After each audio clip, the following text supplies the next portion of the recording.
In this video, we are going to be using a couple of different functions, and one of them is actually going to be a new one we've not looked at before, but predominantly we'll be using the VLOOKUP function to be able to help us identify if a desired list of names or a desired name is present in a different list. And for our example we have here, we've got 5 names listed in column A, and we want to do a check to see if each of these names is existing in column F. And if they are, we want to just identify clearly, yes, they are present, or if they're not there, we want to indicate, no, they're not. So we can easily identify the 2 people who are missing and maybe therefore need to be added to the list. So we're going to be using VLOOKUP. We're also going to be using the if statement, and we're also going to be using the new function, which is error.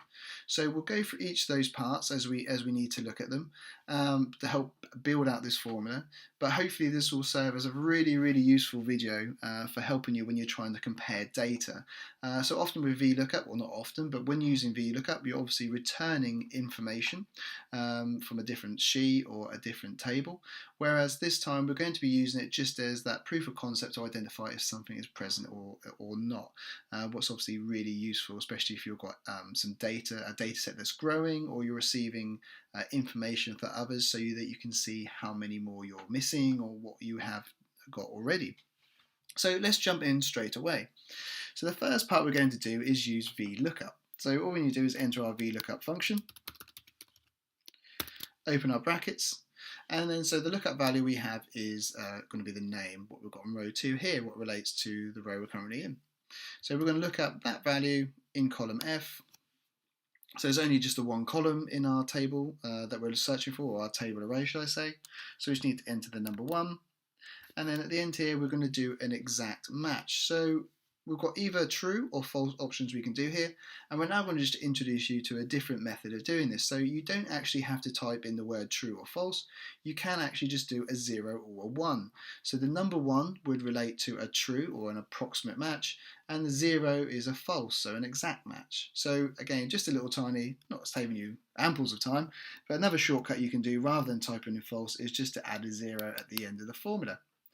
Close brackets and hit enter, and you can see our VLOOKUP has obviously identified that Tim is present in the list because it's returned the name Tim. So hopefully this isn't too confusing, because obviously normally with VLOOKUPs we're looking at one value in one column and returning a value from a different column rather than seeing exactly the same.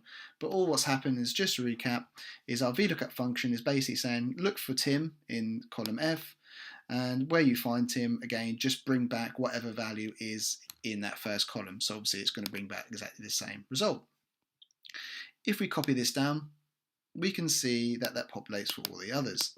So Tim, Ellie and Harry are all present in our list in column F, but for Josh and Steph we've actually got an error message, and we're getting the error message because they're not present in the list. So the VLOOKUP function has not been able to find that name, therefore it's given us an error message to say couldn't find the name, so there's something gone wrong.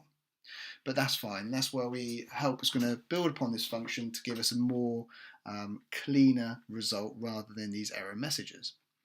So the first thing we then want to do is we're going to use the isError function.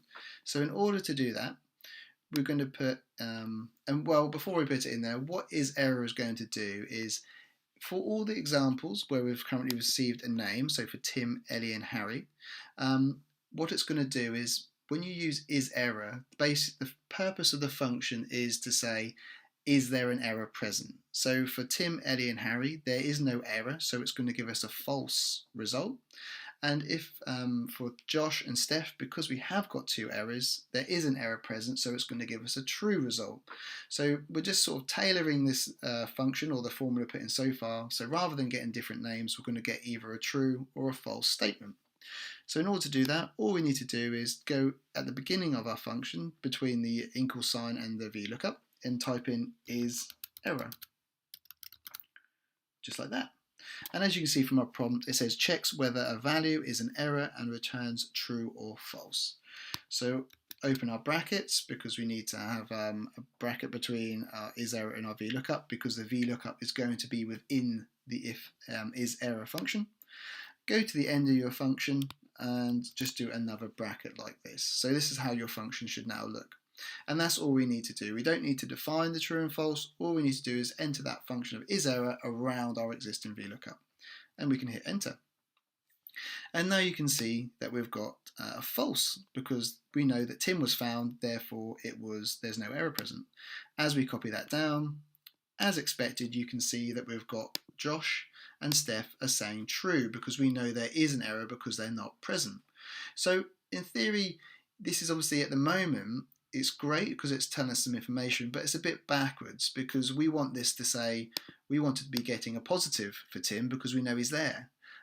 So this is where we're now going to bring in the if statement to help us tailor that slightly more.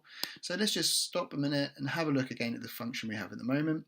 So we've got our existing VLOOKUP in the middle here, what's doing a VLOOKUP of our name in column A into column F, and if it's present in column F, it returns that name.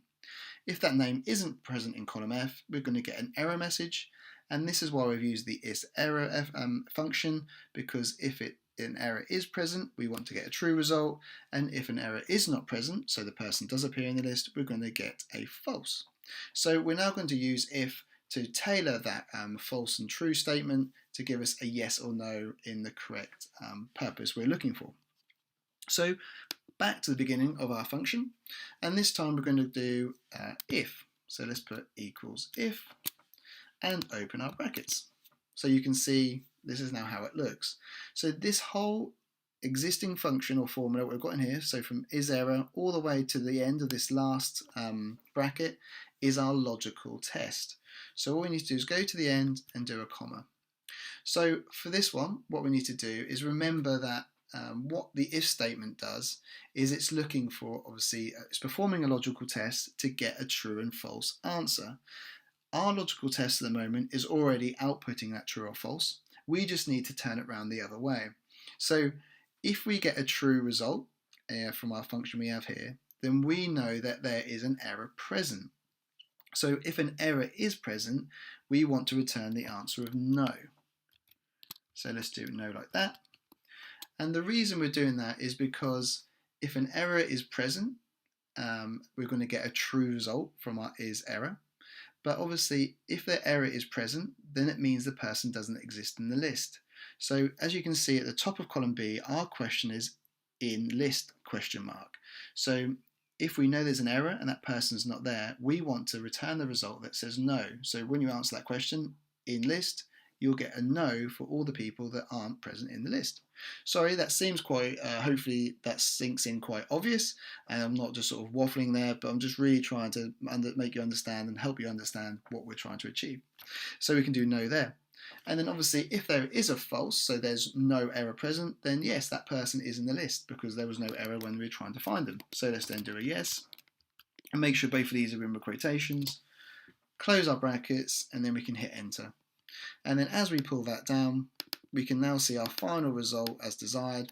So for Tim, Ellie and Harry, we can see yes, they are in the list because they've got a yes beside their names. But for Josh and Steph, who we know aren't in that list, we're going to have a no. They're not in that list. And that's our function, what it looks like at the top here. So we can see, and what we might be able to do, yeah, if span that down, not that it helps a great deal, but you can just see how this function now looks.